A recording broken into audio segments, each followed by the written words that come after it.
చిన్న ఏమంటారు తెలుసా, వీడియో తీసిన కాబట్టి వీడియో చెప్తున్నాడు. వీడియో ఆన్ కాకముందు కంటిన్యూ ఏం పని లేదా, అన్నీ బుక్ చేస్తూ పైసలు నిజే బొక్క పెడుతున్నావు, మా అన్న పైసలన్నీ ఆగం చేసినావు అంటుంది. నేనేదో వేస్టేజ్ అనుకుంటానండి, మీరు చూస్తున్నారు కదా. ఇవో దీనికి కానీ తిని కూర్చో అంటే చేతులు పురుగులు పెట్టి అన్ని బుక్ చేస్తుంది. తిని కూర్చొని కేకులు జోకులు పెట్టి ఇట్లా అంటాను.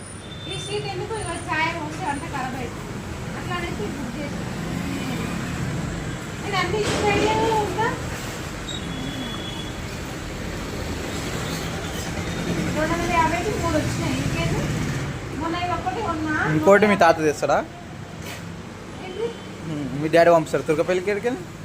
కాదు, ఇది దాని కాదు, దీనికోసం మళ్ళీ ఇప్పుడు ఇంకొకటి ఎందుకు, ఇదే ఎందుకంటే ఇంకొకటి అంట. ఈరోజు నాకు తెలివిలేని చూసి నన్ను ఎందుకు ఇట్లా మాటలు అంటారు. మా ఆయన అట్లనే అంటాడు, మా మరిది అట్లనే అంటాడు. మీరు వచ్చి షాప్ దగ్గరికి వచ్చి ఇల్లు కొట్టుకుంటే